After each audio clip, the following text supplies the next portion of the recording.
We've got one more rookie running back that was drafted that we want to talk about, and that's Dewayne McBride to the Vikings because there is such drama going on with the Vikings right now that he might end up sneakily ending up getting some playing time.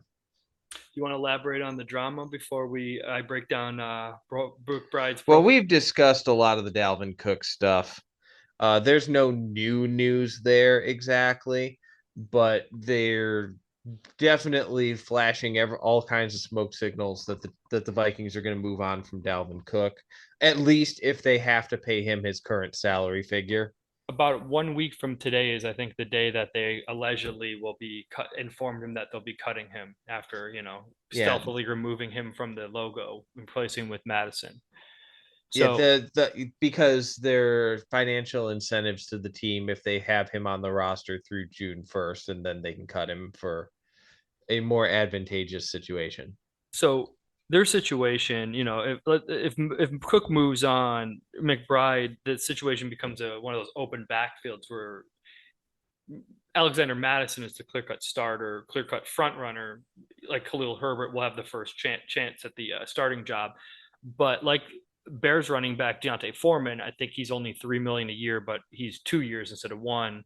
So it's not a huge investment in him, but he could be the bridge running back, as you mentioned before.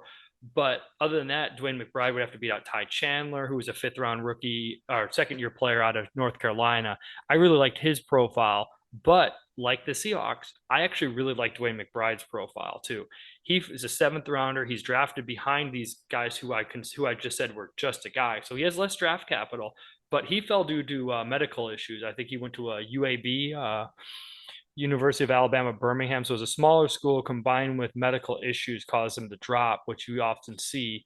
But he could be a really good elite running back. And I think that he could be a league winner if he somehow wins the backup job and Madison goes down and Cook goes down. And, now we're talking about all these, what if situations.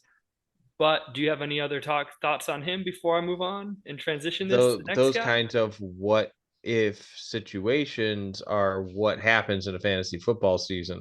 As the seasons get longer, the injuries add up. He could be the next James Robinson, but with seventh round capital instead of undrafted.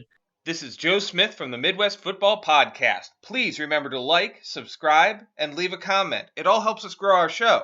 Look for our full show too, anywhere you find podcasts. Links below.